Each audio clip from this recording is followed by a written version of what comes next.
Bien, bonjour à toutes et à tous. Donc l'objectif de cette vidéo, c'est de vous présenter une correction donc, du chapitre 6 sur les réactions de l'acide chlorhydrique.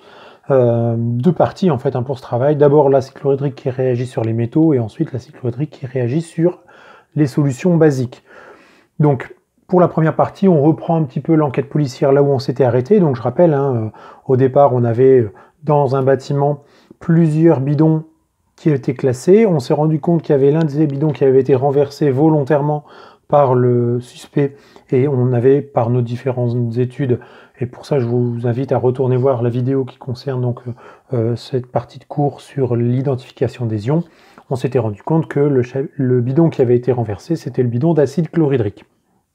Donc ensuite, on vous dit ici dans l'énoncé que ce bidon d'acide chlorhydrique, finalement, quand il a été répandu sur le sol en grande quantité, il y a eu également une autre réaction qui a eu lieu, puisque quand les policiers entrent dans le bâtiment et allument la lumière, une détonation survient. On vous explique, la détonation ici, c'est une onde sonore et une onde de choc, mais sans qu'il y ait de flamme. Alors sur le document ici, il y avait une espèce de flamme qui était représentée, mais en réalité c'est sans flamme. C'est vraiment du son et une onde de choc. On vous dit que du coup, ça peut s'expliquer par la présence d'un gaz dans la pièce. Ce gaz, on ne sait pas trop ce que c'est, on ne sait pas trop comment il a pu apparaître. Ça va être l'objectif justement du travail. Et puis on a ce gaz qui en fait crée la détonation à cause d'une étincelle, au niveau de la lampe par exemple. Et ici, ce qui est important, c'est que cette étincelle, c'est une source de chaleur. Enfin, pour terminer, on vous dit que les enquêteurs ont trouvé également sur le sol un cutter, mais en fait, finalement, on retrouve que le manche en plastique, sur lequel on a une gravure, le nom d'un des employés de l'entreprise. Par contre, la lame en fer de ce cutter semble avoir disparu. Voilà, toutes les informations on a.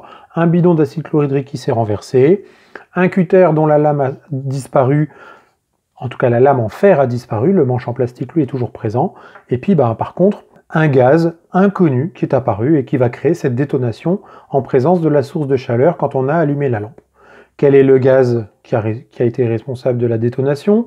Comment ce gaz est apparu? Qu'est-il arrivé à la lame du cutter? C'est l'objectif de notre travail.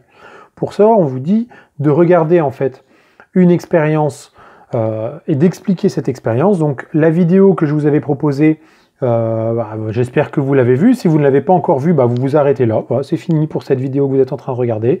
Vous cliquez sur ce lien sur votre poli, sur le document que vous allez télécharger en ligne sur le NT, ou alors cette vidéo, je vous la mets, là, elle doit être visible quelque part par là, si j'arrive à faire correctement mon montage sur YouTube. Mais voilà, cette vidéo-là, interdiction de suivre la suite du poli si vous n'avez pas regardé d'abord ce document. D'accord, puisqu'en fait, l'idée c'est de comprendre concrètement ce qui va se passer. Pour celles et ceux qui ont pu voir la vidéo, vous avez compris, l'idée ça va être de mettre tout simplement du fer, le métal fer, en présence d'acide chlorhydrique. On va mélanger les deux.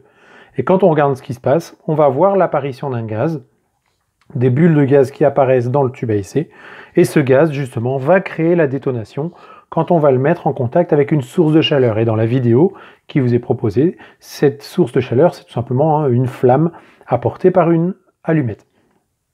Donc, je réexplique ici globalement cette expérience. Donc ici, on met de l'acide chlorhydrique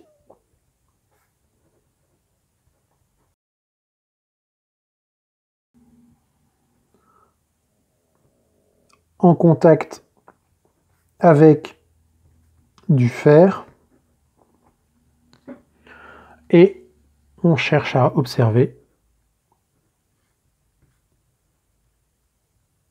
si un gaz apparaît, déjà, première chose.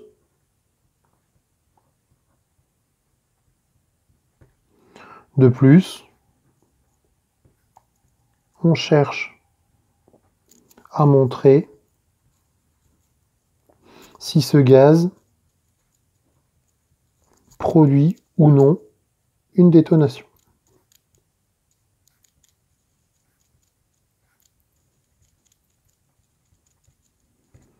Voilà, c'est ce qu'on va chercher à faire, mettre l'acide chlorhydrique en contact avec le fer.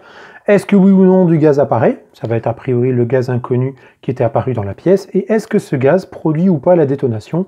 Si c'est le cas, du coup, on a bien l'expérience faite en tube à essai dans la vidéo qui reproduit exactement ce qui a pu se passer dans le bâtiment de l'entreprise. Donc maintenant que vous avez tous regardé la vidéo normalement suite aux recommandations que je vous ai données, on va pouvoir donc expliquer concrètement ce qui s'est passé pendant cette expérience. Donc on rappelle hein, l'état initial, c'est-à-dire en fait la réaction qui est effectuée, quel est le matériel utilisé et comment on l'utilise. Donc ici, on a d'abord dans le tube à essai de la poudre de fer. Alors ça pourrait très bien être des morceaux de fer solides, hein, des clous par exemple, ou une lame de cutter, puisqu'ici, finalement, dans le document, on vous parle d'une lame de cutter. Et puis on va verser dessus la solution d'acide chlorhydrique.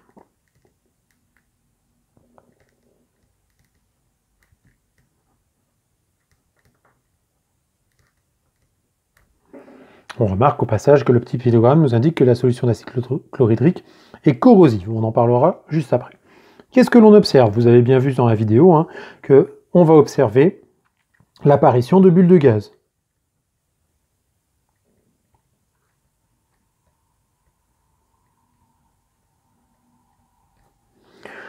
Si on est même très attentif, ça va être peut-être un petit peu difficile à voir sur la vidéo, il faudrait attendre très très longtemps, mais en fait on verrait également que progressivement la poudre de fer disparaît.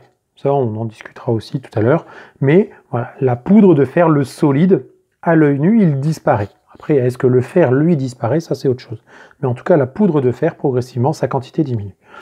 Ensuite, une fois qu'on a l'apparition de bulles de gaz, on rappelle, on a mis un petit bouchon sur le tube pour que cette quantité de gaz augmente progressivement dans le tube à essai, hein, que la concentration en gaz augmente.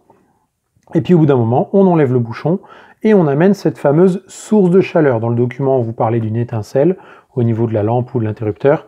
Ici, c'est une flamme apportée avec une allumette. Donc ici, c'est la flamme. Entre parenthèses, hein, ce qui est important, c'est le fait que ce soit une source de chaleur. Et si vous écoutez bien dans la vidéo, hein, normalement ça doit bien s'entendre, on doit justement entendre cette détonation. D'accord, donc ça fait un plop, ça fait voilà, vous utilisez le mot que vous voulez hein, pour distinguer justement cette détonation. À bien distinguer de l'explosion. C'est pas une explosion parce qu'il n'y a pas de flamme en fait, au contraire. Et ça c'est important à retenir, c'est que la flamme qu'on a apportée, elle s'éteint. La flamme s'éteint, mais on a cette détonation, ce bruit qui apparaît, hein, c'est un bruit caractéristique. Alors, ça va nous permettre notamment d'identifier quel est le gaz produit. Ça pour l'instant je le laisse de côté, on verra au fur et à mesure de notre travail. Que signifie le pictogramme de sécurité qui accompagne la solution employée? Bon, bah ça on l'a vu, hein, j'en ai parlé déjà et c'était à voir également dans un autre document précédemment dans le chapitre 5. Ce pictogramme ici signifie que la solution d'acide chlorhydrique est corrosive. D'accord, donc solution corrosive. Je vous laisserai rédiger correctement en faisant des belles phrases. Hein. Là ici je vais essayer de gagner un petit peu de temps. Donc ce pictogramme signifie que la solution est corrosive. Quelles sont les précautions à apporter et à prendre lors de l'expérience? Bah, c'est toujours la même chose, hein, c'est la blouse, les lunettes de protection et les gants.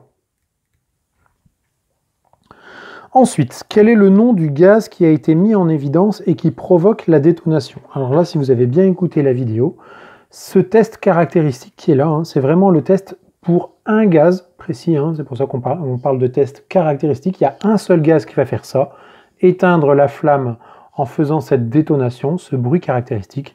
Ce gaz, c'est le dihydrogène.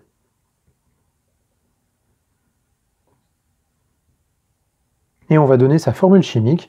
Dihydrogène, comme son nom l'indique, hein, c'est constitué d'atomes d'hydrogène, et en fait c'est une molécule constituée de deux atomes d'hydrogène. Le préfixe di qui est placé devant veut dire deux atomes d'hydrogène, un petit peu comme vous l'avez vu l'année dernière en 4e, quand vous avez travaillé sur la composition de notre atmosphère, et qu'on avait vu que le gaz principal présent dans notre atmosphère, c'est le diazote, qu'on notait N2. On avait également une part importante de dioxygène, la molécule constituée de deux atomes d'oxygène, qu'on écrit O2. Et bien là, en fait, ce gaz-là, qui éteint les flammes avec ce bruit caractéristique qui est la détonation, c'est ce qu'on appelle le dihydrogène, et donc formule chimique H2. J'insiste, le 2 il s'écrit en bas à droite. Pourquoi le suspect du meurtre a-t-il volontairement renversé le bidon d'acide chlorhydrique sur le sol? Alors il faut essayer de réfléchir un petit peu, et notamment ce que je vous ai expliqué tout à l'heure, hein, c'est le fait que quand on fait cette expérience progressivement, la poudre de fer, on voit qu'elle disparaît. Et dans le document, on vous disait justement que la lame du cutter semble avoir disparu. Donc a priori, l'objectif du suspect du meurtre, c'était, en renversant ce bidon d'acide chlorhydrique, tout simplement d'effacer les preuves, notamment de détruire le cutter en fer. Problème pour lui, hein, il a mal calculé son coût, puisque seule la lame a été détruite.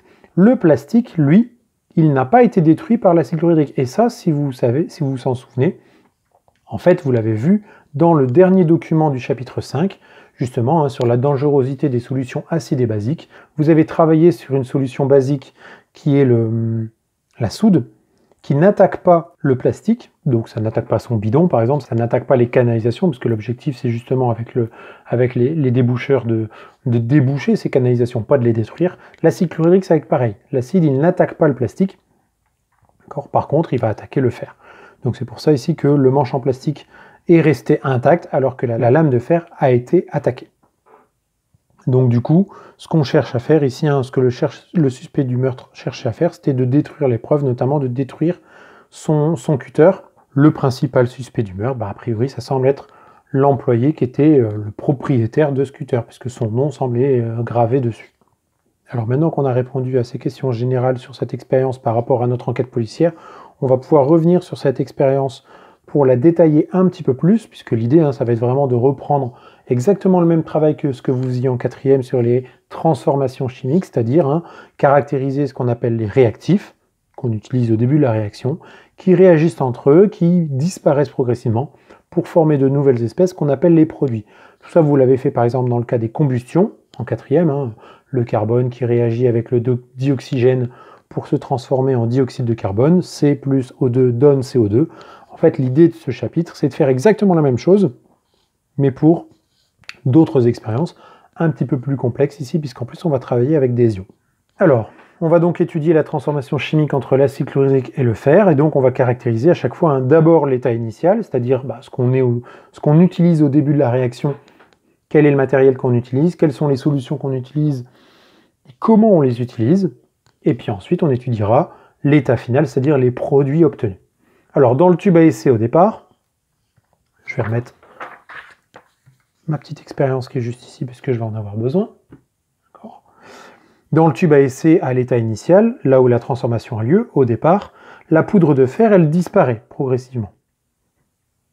Ça, on ne le voit pas forcément très bien sur la vidéo, mais en fait, voilà, on le retrouve notamment sur le fait que la lame de cutter a disparu. De plus, on remarque qu'un gaz s'est formé. Donc concrètement, on sait qu'il y a au moins une espèce chimique qui a disparu, la poudre de fer, et on sait qu'a priori elle ne sera pas toute seule à disparaître, il y aura aussi autre chose. Par contre, on a aussi une nouvelle espèce qui apparaît, ce fameux gaz. Donc on est bien dans le cas d'une transformation chimique. Ça va nous permettre de redonner les définitions de transformation physique et de transformation chimique, pour ne pas confondre les deux. La transformation physique, c'est la transformation d'une même espèce chimique qui va uniquement changer d'aspect. Par exemple, on va faire un changement d'état, un passage de l'état gazeux à l'état liquide ou à l'état solide, mais on reste sur la même espèce chimique. Par exemple, de l'eau, glace à l'état solide, qui va fondre pour donner de l'eau liquide. Mais ça reste de l'eau. On est sur la même espèce chimique. C'est une transformation physique. On change l'aspect, on change un petit peu l'organisation des molécules ou des atomes, mais ça reste les mêmes espèces chimiques. Ici, changement d'état,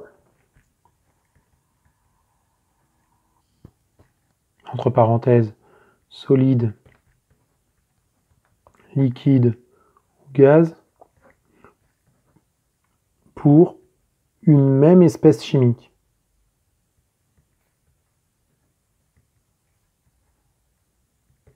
C'est-à-dire que voilà, ce que j'ai au début et ce que j'ai à la fin, c'est la même chose. J'ai juste changé un petit peu l'aspect.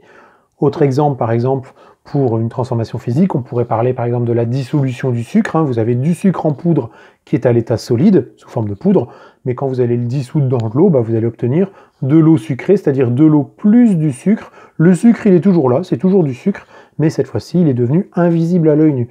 il est toujours présent sous forme de sucre, c'est toujours la même molécule, le saccharose. On peut aussi considérer que cette dissolution est une transformation physique. Il n'y a pas vraiment de transformation vraiment de l'espèce chimique. L'espèce chimique reste la même. En revanche, la transformation chimique, là on est bien sur des espèces chimiques qui vont disparaître progressivement, et on en a obligatoirement deux. La transformation chimique, c'est forcément deux réactifs, deux espèces chimiques qui réagissent ensemble. Donc ici, on va noter pour la transformation chimique que c'est une transformation d'au minimum deux espèces chimiques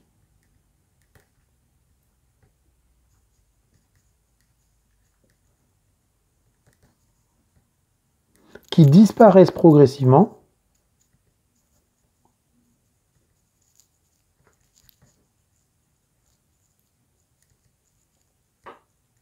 ça c'est ce qu'on appelle les réactifs, pour faire apparaître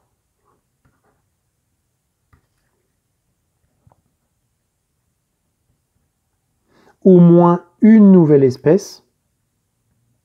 Il peut y en avoir plusieurs, mais c'est au minimum une. Au moins une nouvelle espèce chimique. C'est ce qu'on appelle les produits. Le ou les produits, ça dépend combien on en a. Les réactifs, c'est minimum 2, et de toute façon au collège, c'est toujours 2. On ne va jamais au-delà. Les produits, là, ça va dépendre. Donc notre idée, maintenant qu'on sait que cette réaction qui a eu lieu ici dans le tube à essai ou dans notre bâtiment, c'est la réaction entre l'acide chlorhydrique et le fer, on est sur une transformation chimique, on va donc pouvoir distinguer ces réactifs et ces produits. Alors, quels sont les éléments chimiques utilisés, c'est-à-dire quels sont les réactifs? Alors, il y en a plusieurs, notamment déjà à la base dans le tube à essai, on a mis du fer solide, de la poudre de fer, la lame de cutter en fer dans le cas de l'enquête policière. Ça pourrait être un clou en fer, voilà, n'importe quel objet à base de fer, et en fait, à l'état solide, le fer, ce sont des atomes. Le fer solide est constitué d'atomes de fer, la formule chimique des atomes de fer, c'est Fe, de charge électrique égale à 0, puisque les atomes sont électriquement neutres. Ça, c'est du cours que l'on a déjà vu, et que je vous invite à revoir éventuellement, pour bien comprendre toutes ces notions. Ensuite, on va maintenant identifier ce qu'on a dans l'acide chlorhydrique, parce que l'acide chlorhydrique, c'est une solution aqueuse qui contient plusieurs choses. Alors, comme son nom l'indique, solution aqueuse, ça veut dire qu'à la base, on a des molécules d'eau, c'est le solvant, ça permet aussi de revoir ce vocabulaire, les solvants, le soluté. Le solvant, c'est les molécules d'eau, mais ça ne réagit pas. Ce qui va réagir, c'est ce qui est dans l'eau, c'est-à-dire ici, deux ions, les ions hydrogène de formule H+, les ions chlorure, de formule chimique Cl-. Alors pour ça, je vous invite à revoir la vidéo, toujours pareil, qui présente l'expérience de l'acide chlorhydrique sur le fer, mais aussi le cours précédent sur l'identification des ions. Tout ça, c'est des choses qu'on a déjà vues. Je rappelle que les ions hydrogène H+, leur test, c'est au papier pH ou au pH mètre électronique. Ça va dépendre du matériel dont on dispose. L'idée, pour vérifier qu'il y a beaucoup d'ions hydrogène dans l'acide chlorhydrique, c'est de vérifier que la solution est très acide. Puisque si elle est très acide, son pH est très faible, et ça veut dire qu'elle contient un très grand nombre d'ions H+. Tout ça, ça a été vu au chapitre précédent.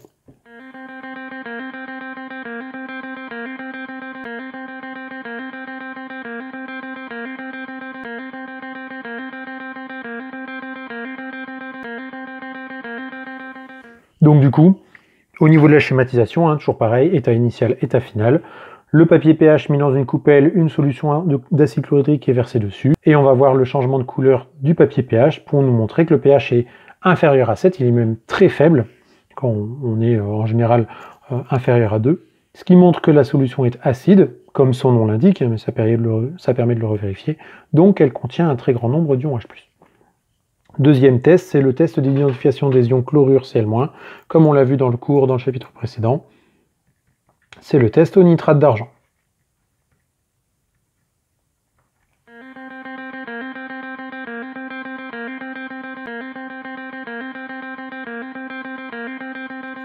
Donc notre solution d'acide chlorhydrique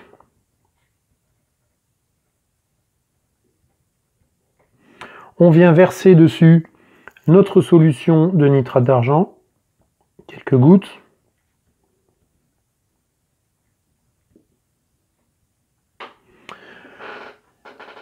Et dans ce test, en résultat final, on va observer en fait un trouble, on va observer un précipité. Alors nous, dans le cours, on l'avait représenté par exemple sous forme d'un nuage comme ça, ou sinon vous gribouillez un petit peu, mais surtout pas colorié, parce que la solution, elle reste totalement incolore. C'est vraiment une masse solide. Tout ça, je l'avais expliqué aussi dans ce chapitre. Précipité blanc, apparition d'un précipité blanc.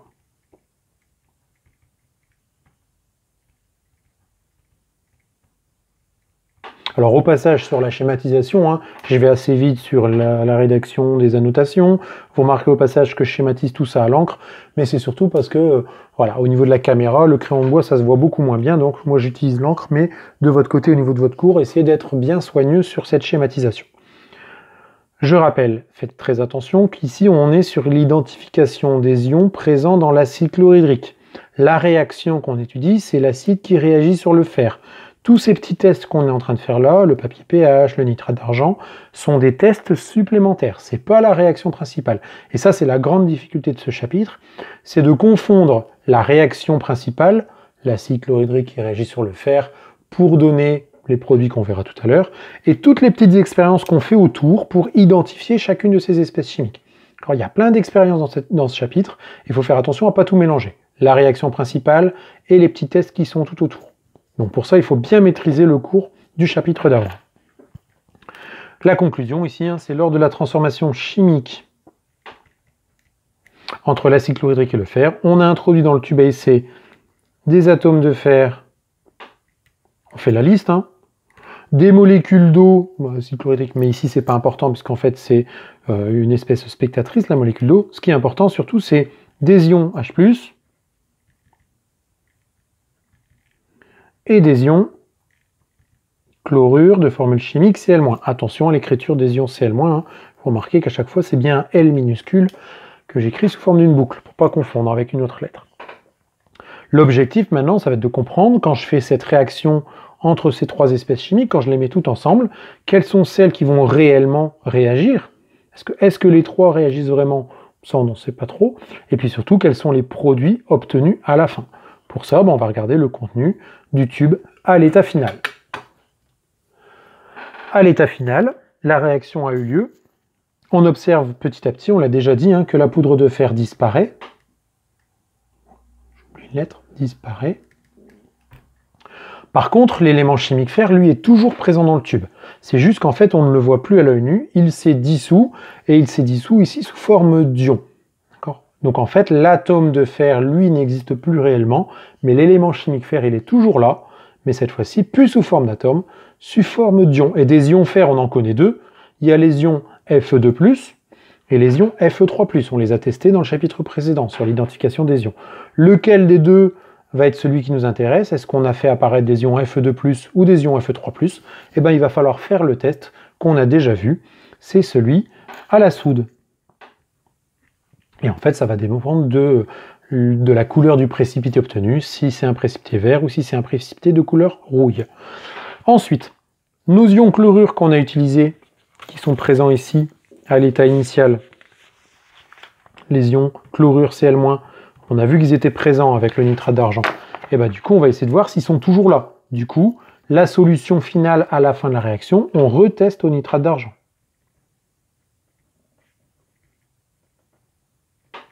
Si ce test fonctionne toujours, ça veut dire qu'a priori les ions chlorure sont toujours présents. Par contre, si le test ne fonctionne plus, si le précipité blanc n'apparaît pas, ça veut dire que les ions chlorure ont réagi et ont disparu. Pour les ions hydrogène, pour savoir s'ils sont toujours là, on fait pareil, on remesure le pH. pH mètre ou papier pH.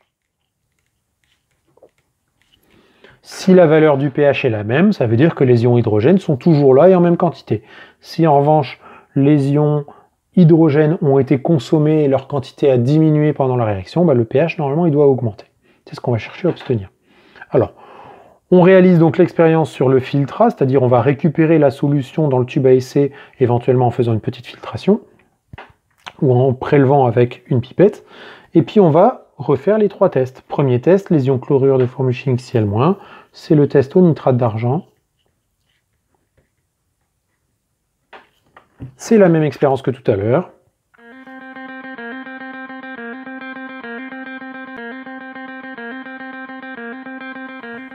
Alors, donc, dans le tube à essai, cette fois-ci, c'est plus de l'acide chlorhydrique, parce qu'il y a une réaction avec le fer, donc c'est la solution finale de notre réaction. On ne sait pas trop quel est son nom ni ce qu'elle contient, c'est ce qu'on cherche à faire, justement, déterminer ce qu'il y a dedans. Donc, du coup, j'écris solution finale, sans trop savoir ce que c'est. Par contre, je verse dedans quelques gouttes de nitrate d'argent. Qu'est-ce qu'on observe? Eh bien, le précipité blanc, il est toujours là.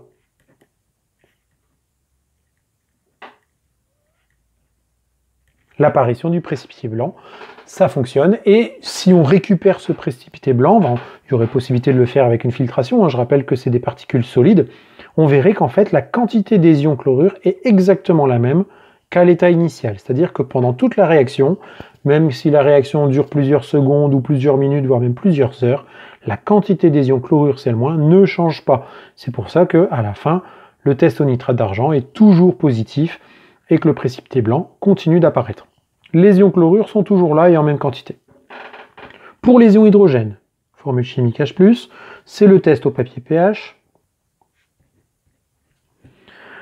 Alors dans la vidéo, ce test il n'est pas visible, mais par contre on peut le deviner parce qu'en fait, moi je vous le dis, en fait les ions hydrogène, ils réagissent pendant la réaction. Progressivement, leur quantité diminue. Il y a de moins en moins d'ions hydrogène. Et ça, on l'a vu dans le cours, si les ions hydrogène diminuent en quantité, ça signifie que le pH augmente.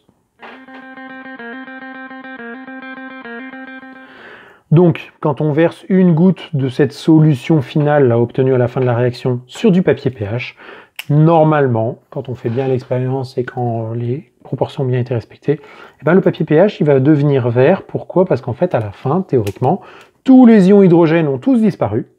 Il n'y en a plus. Donc le pH il est égal à 7. La solution est neutre. Alors qu'elle était acide au départ, l'acide chlorhydrique était acide, mais après réaction avec le fer, la solution finale obtenue dans le tube à essai, c'est une solution qui est neutre de pH égale 7. Ça prouve bien que les ions hydrogène ont été consommés par la réaction, ils ont disparu progressivement. C'est donc bien un des réactifs de notre réaction. Dernier test, c'est les ions fer. Alors on ne sait pas trop c'est lesquels. Est-ce que c'est F2+, ou F3+? Je vais laisser pour l'instant vide. Par contre, on sait que le test, c'est à la soude.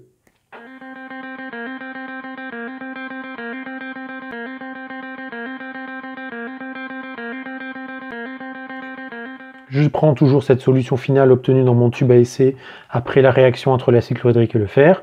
J'y ajoute quelques gouttes d'une solution de soude. Je rappelle, la solution de soude, c'est en fait une solution d'hydroxyde de sodium. Et en fait, quand on fait cette réaction, vous l'avez vu sur la vidéo, le précipité obtenu, il est de couleur verte. Précipité vert.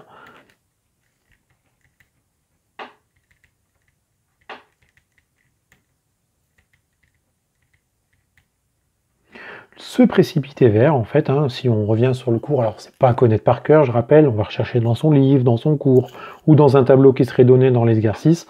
D'accord. Précipité vert avec la soude, ça identifie les ions Fer2, avec un chiffre romain, de formule chimique Fe2+. Donc ça veut dire quoi? Ça veut dire qu'à la fin de ma réaction dans mon tube à essai, au départ j'ai mis de l'acide chlorhydrique et de la poudre de fer, et à la fin j'ai toujours les ions chlorure qui sont là, puisque le précipité blanc il apparaît toujours avec le nitrate d'argent. Par contre, les ions hydrogène, eux, ont disparu, puisque cette fois-ci le pH a augmenté pour arriver à 7. Et puis, les atomes de fer dans la poudre de fer qu'on avait au départ, ils ont disparu, mais cette fois-ci, ils sont sous la forme d'ions Fe2+. Ces ions Fe2+, on sait que ce sont ceux-là et pas les autres, parce qu'à la soude, ça donne un précipité vert.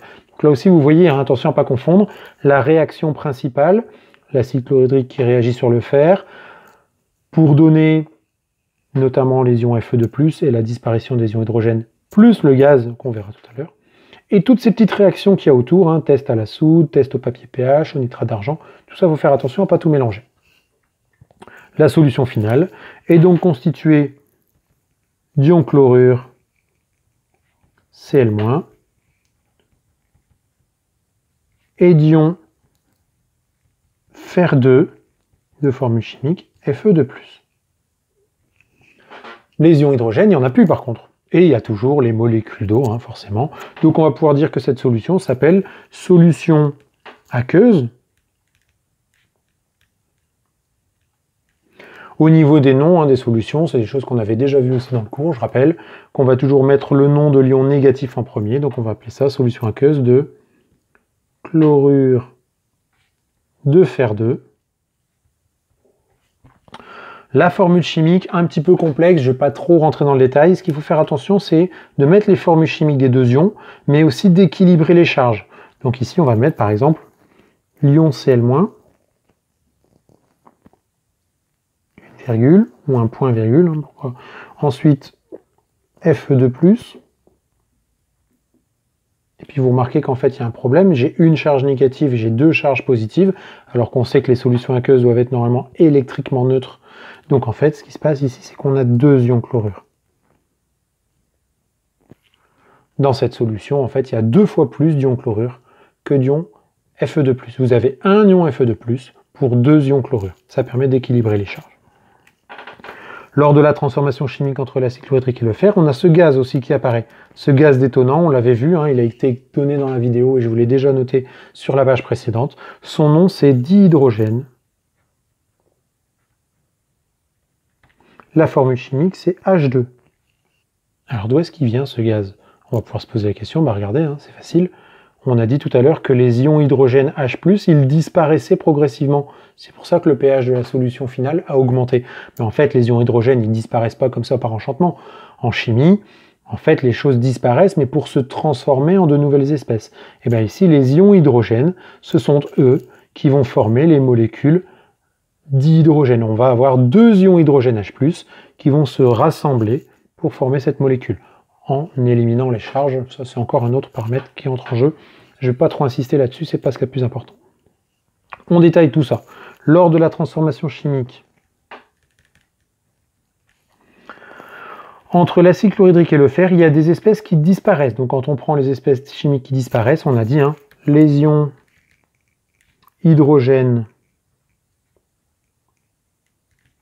H+, et les atomes de fer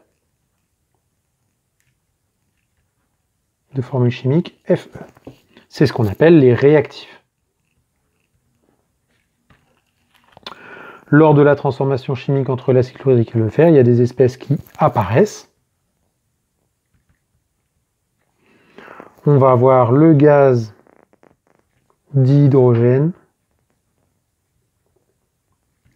et les ions fer2, Fe2+. Les atomes de fer, qui étaient électriquement neutres sous forme solide, sont maintenant sous forme d'ions Fe2+, qu'on ne voit pas à l'œil nu. Pour les faire apparaître, il faut rajouter de la soude et faire apparaître ce précipité vert. C'est ce qu'on appelle les produits de la réaction. Lors de la transformation chimique, on rappelle également que certaines espèces chimiques sont présentes dès le départ, mais par contre, elles ne participent pas à la réaction, leur nombre ne varie pas lors de la transformation, c'est ce qu'on appelle des espèces spectatrices, et ici c'est notamment les ions chlorure. De formule chimique Cl-, on pourrait même rajouter en plus les molécules d'eau, qui sont le solvant de l'acide chlorhydrique, et qu'on retrouve aussi à la fin dans la solution finale. Ces espèces, c'est ce qu'on appelle les espèces spectatrices. Spectatrices, hein, parce que, comme les spectateurs, on regarde ce qui se passe, mais sans participer. C'est exactement ce qui se passe dans le tube à essai. Les ions chlorure sont là, en très grande quantité, mais en fait, ils regardent la réaction sans y participer. Alors, maintenant qu'on a donc détaillé l'état initial avec les réactifs utilisés et l'état final avec les produits obtenus, on va pouvoir rassembler tout ça dans ce qu'on appelle le bilan et l'équation bilan de la transformation. Exactement le même travail que ce que vous faisiez en 4e, par exemple, d'accord, sur les combustions. Sauf que là, c'est un petit peu plus compliqué, on l'a deviné. Le bilan de la réaction chimique, on rappelle, hein, le bilan, ça s'écrit sous la forme comme ça d'une équation avec une flèche. Attention, surtout pas de signe égal. On est bien sur une flèche. Les réactifs, il y en a au minimum 2 qui réagissent entre eux pour former au minimum un produit. Le deuxième et peut-être même des fois un troisième, un quatrième, c'est pas forcément obligatoire. Là, ici, pareil, on peut mettre des parenthèses. Mais au minimum 1, c'est sûr. Là, par contre, c'est toujours 2 obligatoire. Et donc ici, hein, pour l'acide chlorhydrique et le fer, eh ben, on va mettre les 2 réactifs. Alors, on va mettre carrément le nom des solutions, hein, c'est-à-dire l'acide chlorhydrique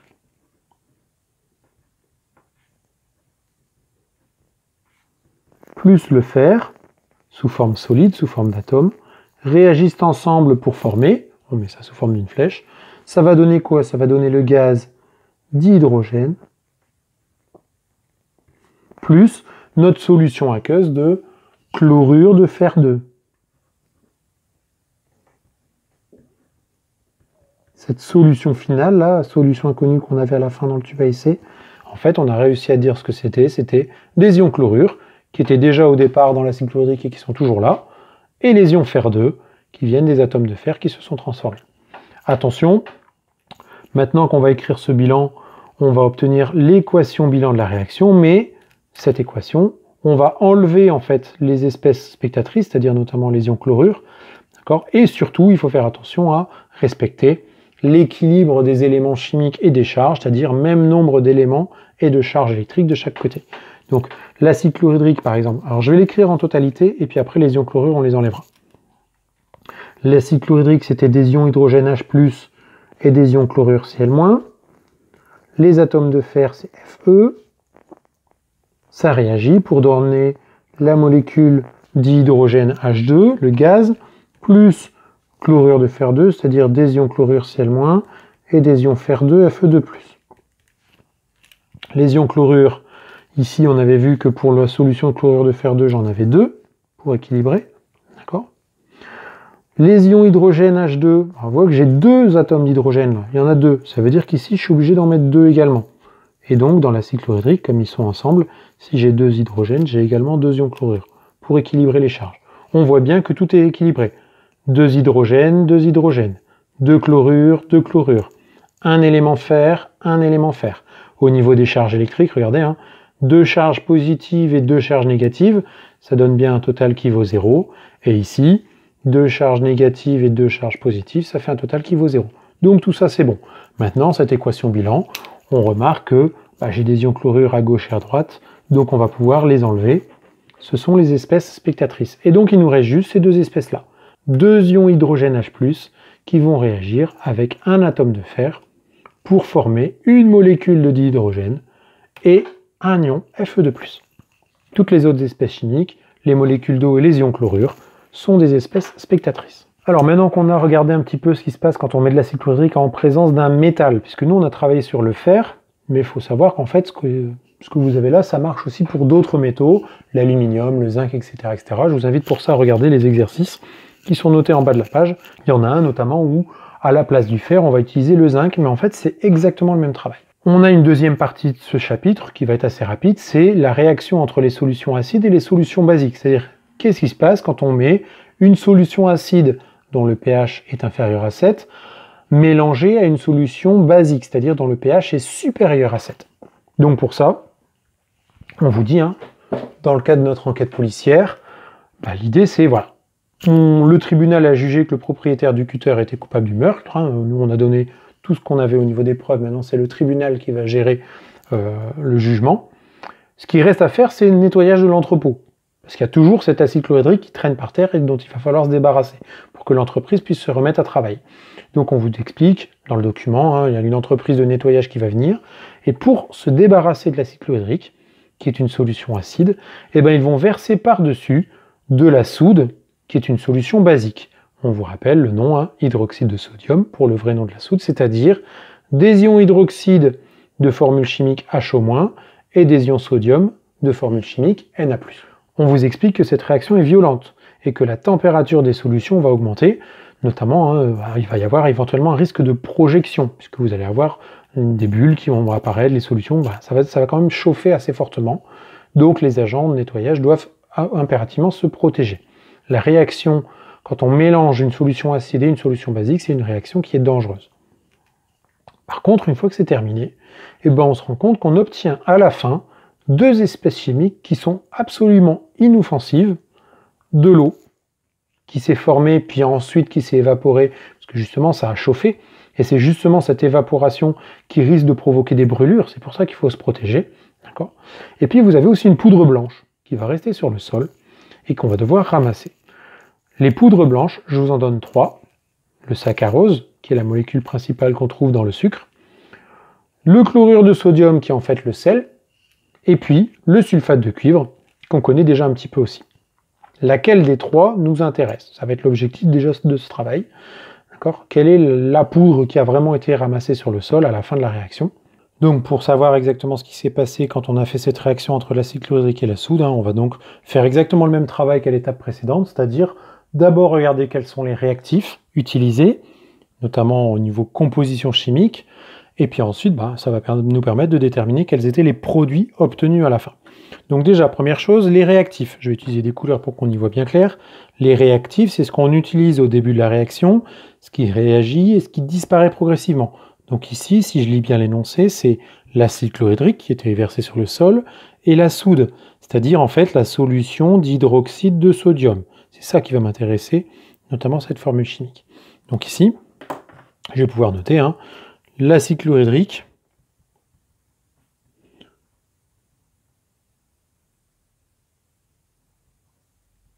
la formule chimique, on l'a vu juste avant, c'était des ions hydrogène H+, et des ions chlorure Cl-. Et puis on va avoir aussi, comme autre réactif, l'hydroxyde de sodium.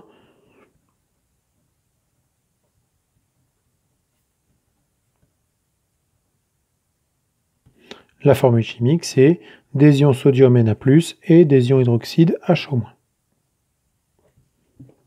Quels sont les produits formés lors de la réaction? Alors les produits, il y en a 2. On va avoir l'eau, formule chimique de l'eau, ça c'est quelque chose que normalement vous êtes censé connaître depuis maintenant quelques années, et puis cette fameuse poudre blanche, laquelle, ça va être à regarder un petit peu par rapport à l'étape initiale. On va déjà noter l'eau, donc l'eau de formule chimique H2O. D'où est-ce que ça vient d'ailleurs? Parce qu'il faut bien expliquer comment ont été produites ces molécules, comment sont produites ces espèces chimiques. Regardez, on va avoir dans l'acide chlorhydrique et dans la solution de soude 2 espèces qui vont se rassembler.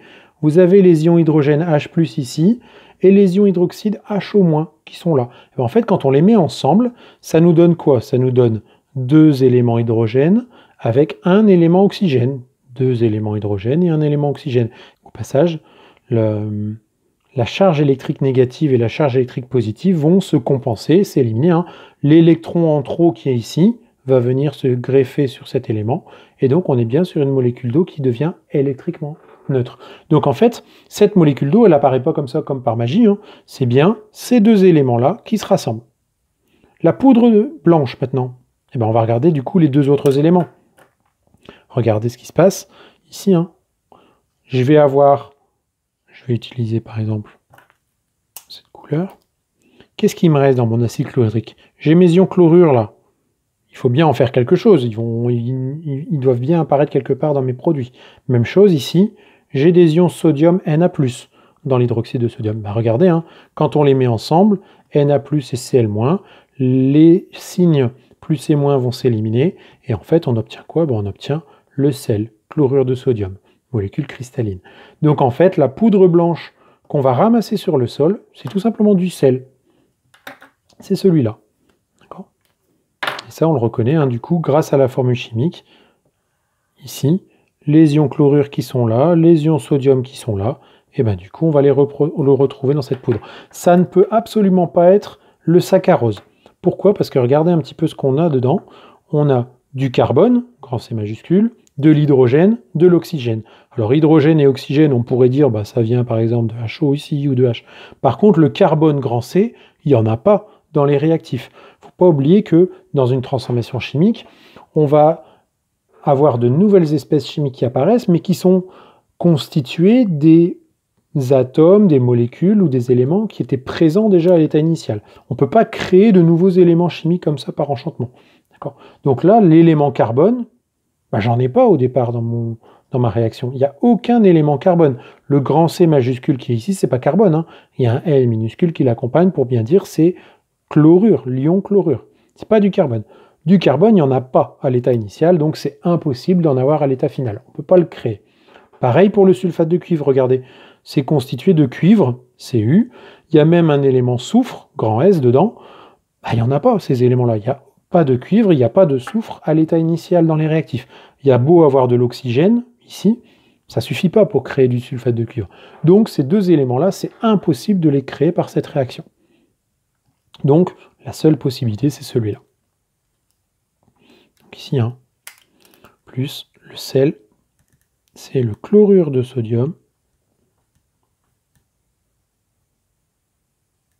La formule chimique, c'est NaCl, car ils sont constitués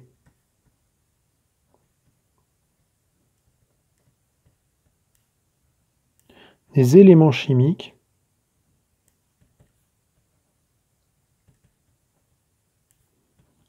présents initialement dans les réactifs.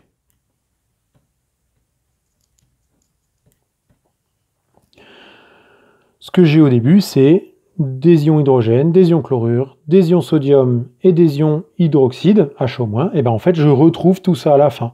J'ai mon sodium qui est ici, j'ai mon chlorure qui est là, mes hydrogènes et mes oxygènes qui sont dans la molécule d'eau. On retrouve tout. Je rappelle que cette réaction, elle est violente parce qu'on a une augmentation de la température. C'est important, vous aurez notamment un exercice qui est là-dessus. La réaction entre l'acide, entre une solution acide et une solution basique, c'est une réaction qui est exothermique, on appelle ça. La réaction est exothermique, c'est-à-dire qu'elle produit de la chaleur. Écrire le bilan et l'équation bilan de cette réaction, on va pouvoir dire ici qu'on est sur l'acide chlorhydrique